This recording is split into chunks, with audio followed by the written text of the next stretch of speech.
No. They're gonna kill me. They're gonna kill me. The fan base.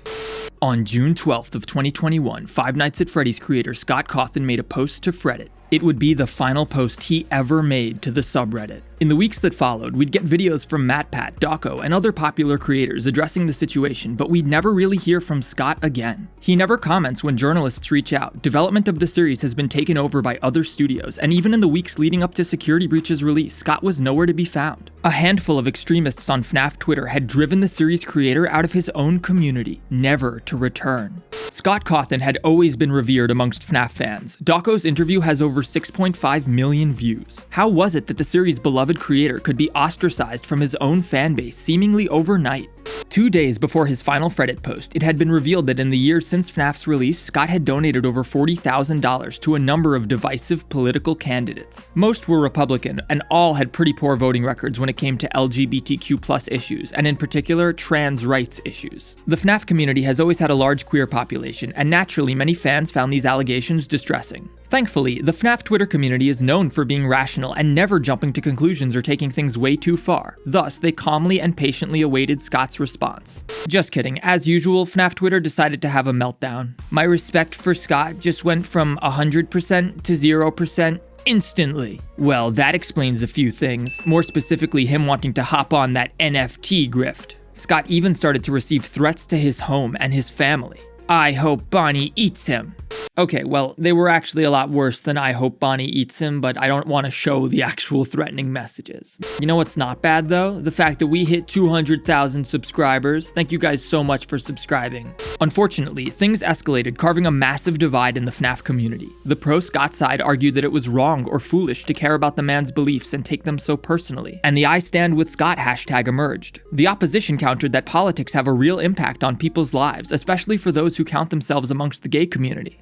I've seen a lot of people online responding with a, so what's the big deal to all of this news? But you have to stop and actually think for a minute about the position of a lot of the LGBTQ fans of this franchise. Things became very emotional and exaggerated. Moderate tempered voices were overwhelmed by vocal extremists. If you came out in support of Scott, you'd be called a bigot or a homophobe. But if you expressed any disappointment over his donations, you'd be called an intolerant SJW looking for any reason to cancel an innocent man. You either stood with Scott or you were against him, and those of us in the middle were forced to pick a side or shut up. Pretty soon, the topic was trending on Twitter. Even more extreme views started to come out. Some made bigoted statements praising Cawthon for supporting anti-gay politicians, whereas others labeled him a homophobe, doxed him, and even started to make threats directed at him and his family. It was not good. FNAF fans had a right to be upset over Scott's donations. They had politicized the series and put many of us in an awkward position. We wanted to buy the games and participate in them, but we all have our own political views and nobody likes the idea that the money they spent on the spooky robot bear game could be going towards divisive causes.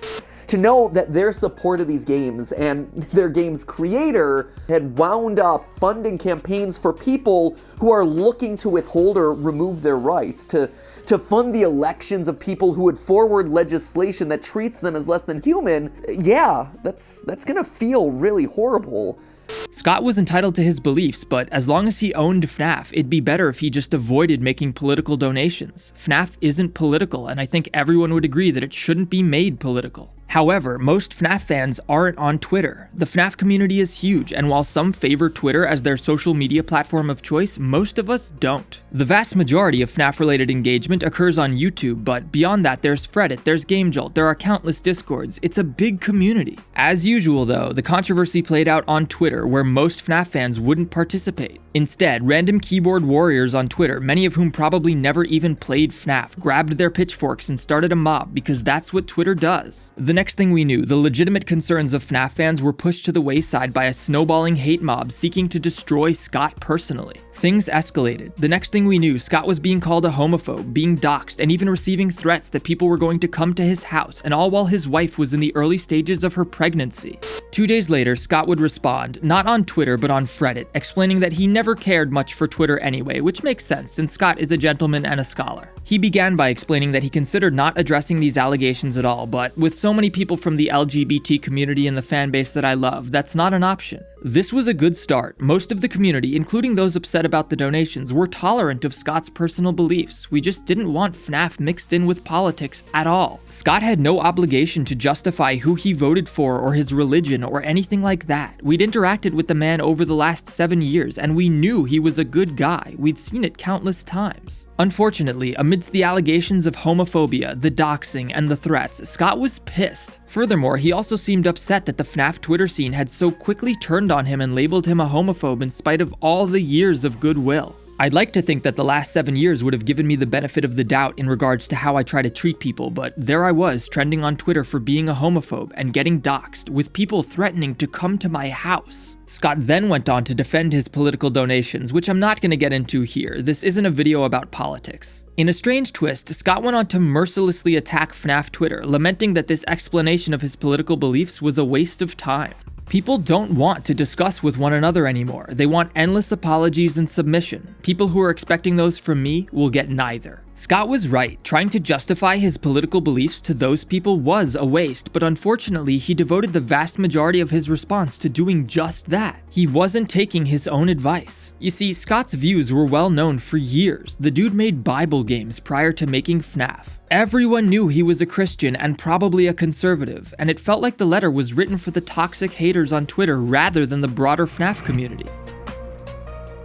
As Scott himself said, the most vicious critics on FNAF Twitter had no genuine interest in hearing him out in the first place. They just wanted to have a cancel party. Why waste his time with them at all? By devoting so much of his response to these bad faith criticisms, Scott never really addressed the root of the controversy. As a FNAF fan, I wanted to support and participate in the series, and I even continued to support Scott. I just didn't want to feel like by doing so, I was also supporting divisive, controversial political issues, and I think a lot of people felt the same way. If Scott had just said, hey guys, I'm not going to apologize for my beliefs or for supporting the politicians I do, but I am sorry that my donations put so many of you into a crappy position, and going forward, I won't be making any more political contributions. I really think it would have fixed everything. Scott didn't have to compromise on his beliefs, and at the same time, nobody had to feel excluded from FNAF over politics. As someone who was upset by these donations, that was all I ever really wanted. I may have political disagreements with Scott, but I'm confident that he's not a bad guy. He's been incredibly generous, releasing several FNAF games for free when he could have charged $10 for them and made a ton of money. He's made countless charitable contributions,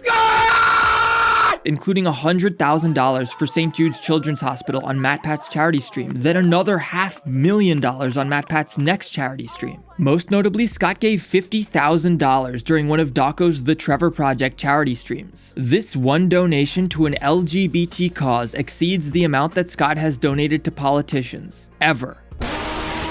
As far as I can tell, this is every political donation Scott has ever made, and it adds up to about $42.5 thousand over almost a decade. He gave more to the Trevor Project in a single donation. Scott had given a few $1,000s to conservative politicians every few years, and that was enough for obnoxious people on Twitter to decide that he was a bigoted, homophobic jerk. By that same logic, by giving even more money to an LGBT cause, Scott is now officially super woke, right? FNAF isn't political, and nobody wants FNAF to be political, other than like crazy people on Twitter, I guess. Unfortunately, as the owner of the franchise, any political contribution Scott makes reflects onto the franchise itself, and this is exactly why people in his position go so far out of their way to remain apolitical. The money Scott donated came from us fans, and I'm sorry, but if you're using the proceeds from a product for political purposes, you've politicized that product. Scott's donations unintentionally made FNAF political, and I do think he needed to reassure everyone that going forward his personal beliefs would be segregated from FNAF, but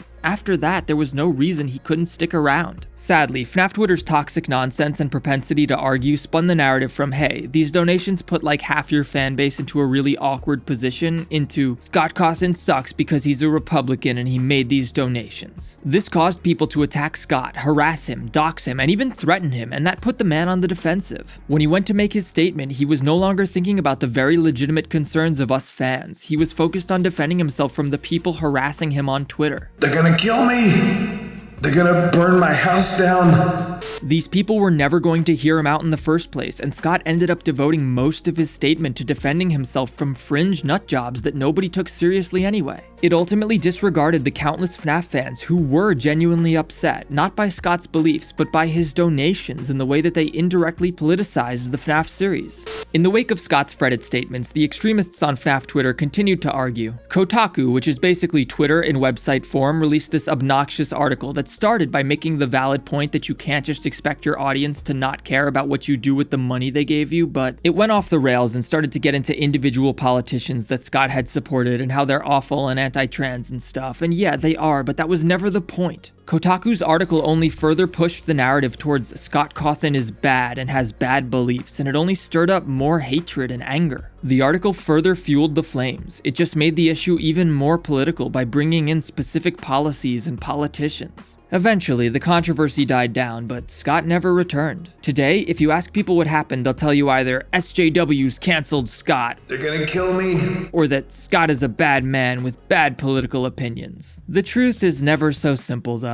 Whether he intended to or not, Scott's donations did politicize FNAF in a way that at least half the fanbase found objectionable. I personally felt awful knowing that some of the money I spent on FNAF went towards politicians who I believe seek to deny basic fundamental human rights to queer people. While I'm a straight, white, cisgendered dude, I do count many of those in the gay community as friends and loved ones, and I don't think I should have to choose between buying the latest FNAF game and upholding my political principles. Nobody should have to make that choice, no matter what their political views are. FNAF isn't political. FNAF never was political. FNAF should never be political.